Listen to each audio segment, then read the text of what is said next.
매일 아침 하나님과 함께 누리는 하늘의 양식, 오늘 만나. 여호와여, 나는 가난하고 궁핍하오니 주의 귀를 기울여 내게 응답하소서.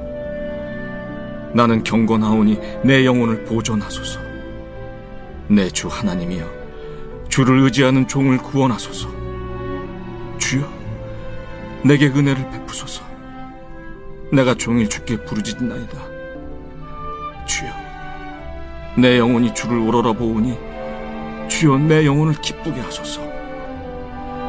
주는 선하사 사죄하기를 즐거워하시며 주께 부르짖는 자에게 인자함이 후하심이니이다. 여호와여, 나의 기도에 귀를 기울이시고 내가 간구하는 소리를 들으소서. 나의 환난 날에 내가 주께 부르짖으리니 주께서 내게 응답하시리이다. 주여, 신들 중에 주와 같은 자 없사오며 주의 행하심과 같은 일도 없나이다. 주여, 주께서 지으신 모든 민족이 와서 주의 앞에 경배하며 주의 이름에 영광을 돌리리이다.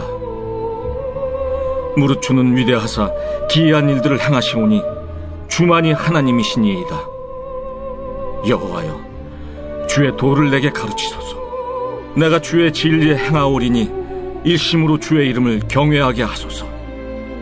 주 나의 하나님이여, 내가 전심으로 주를 찬송하고 영원토록 주의 이름에 영광을 돌리오리니 이는 내게 향하신 주의 인자하심이 크사 내 영혼을 깊은 수월에서 건지셨음이니이다.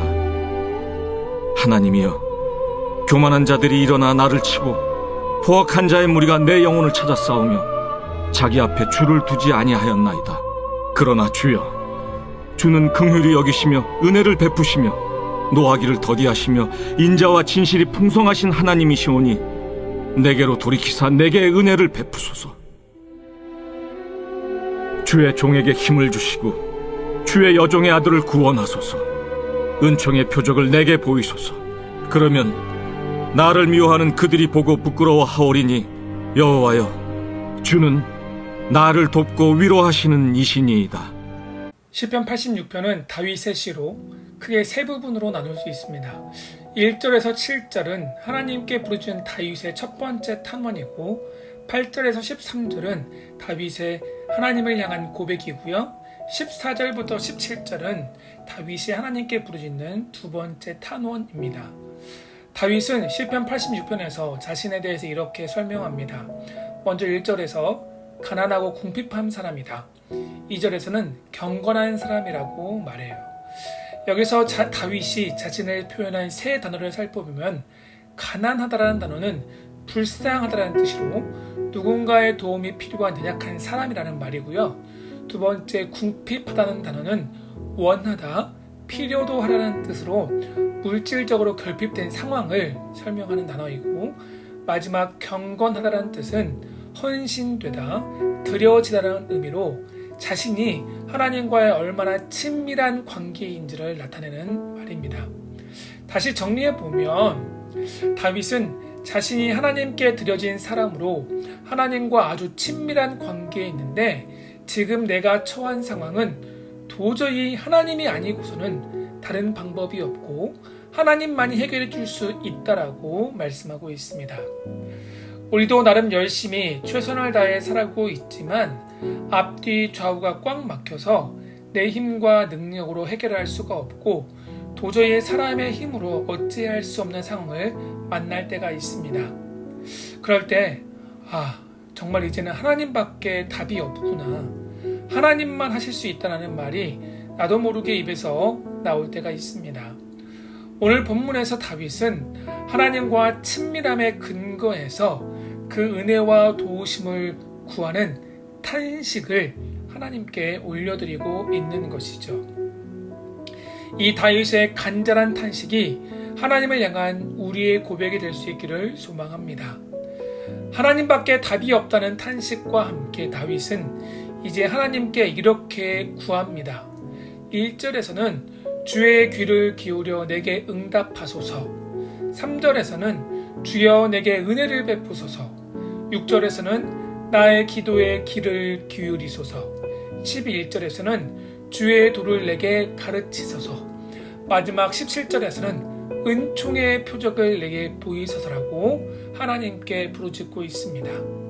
시편 86편은 1절부터 천천히 읽다 보면 우리는 다윗이 처한 상황이 어떠한지, 또 그 상황에서 다윗이 얼마나 간절하고 애타게 하나님을 찾고 구하며 하나님께 탄식하고 있는지 충분히 공감할 수 있습니다. 다윗의 탄식은 단순한 넋두리도 아니고 하나님을 향한 불만의 표현도 아닙니다. 다윗은 마치 어린아이가 엄마에게 혼이 나면서도 또 울면서도 엄마라고 부르는 것과 같다는 거죠. 아이가 엄마에게 지금 당장은 눈물이 나도록 혼을 나고 있지만 엄마에 대한 사랑에 대한 확신과 신뢰가 있기 때문에 울면서도 엄마를 부르짖는 것이죠. 다윗의 탄식도 바로 이와 같습니다. 비록 지금은 적들이 나를 애워싸서 내 생명에 위협받고 있지만 또 내가 어찌 감당할 수 없는 인생의 위기와 고난 가운데 있기는 하지만 그럼에도 불구하고 하나님의 은혜와 사랑에 대한 확신과 신뢰, 온전한 믿음이 있기 때문에 다윗은 하나님께 탄식할 수 있다는 사실이죠. 그러면 오늘 시편 86편에서 다윗이 하나님께 올려드리는 탄식의 핵심은 자신의 상황을 비관하는 넋두리나 하나님에 대한 불만이 아니라 오히려 하나님에 대한 찬양과 선포라고 할 수 있습니다. 그래서 다윗은 하나님을 이렇게 찬양합니다. 우리말 성경을 제가 읽어드리겠습니다. 5절이에요. 주님은 선하시고 기꺼이 용서하시며 주를 부르짖는 모든 사람을 가엾게 여기신다. 8절입니다. 신들 가운데 우리 주님과 같은 분이 없다. 9절에서는 주께서 만드신 모든 민족이 주 앞에 나와 경배하고 주의 이름을 영광을 돌릴 것이다. 10절에서는 주님은 위대하시고 놀라운 일들을 하시니 오직 주님만이 하나님이시다. 15절입니다. 주께서는 크고 자비의 하나님이시고 은혜롭고 오래 참고 돌보시는 마음과 진리가 넘치는 분이시다. 사랑하는 여러분, 하루하루 인생의 고달픈 문제로 지쳐가고 있습니까? 삶의 문제 앞에서 답을 찾지 못해 답답한 심정으로 괴로워하고 계십니까? 오늘 다윗의 탄식을 통해 우리 앞을 가로막은 인생의 문제가 아니라 하나님을 바라보고 하나님께 집중할 수 있기를 소망합니다.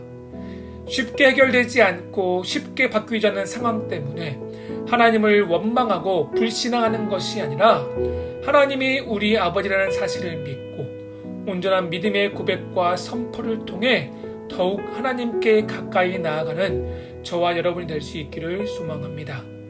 11절과 12절에서 다윗이 고백했던 것처럼 우리가 일심으로 주의 이름을 경외하고 전심으로 주님을 찬양할 때 하나님께서 오늘 하루도 우리의 삶 가운데 새 일과 큰 일을 행하실 것을 믿습니다. 이런 믿음과 기대감으로 오늘 하루도 하나님을 찬양하는 삶을 살아가는 우리 모두 될 수 있기를 주님의 이름으로 축원합니다.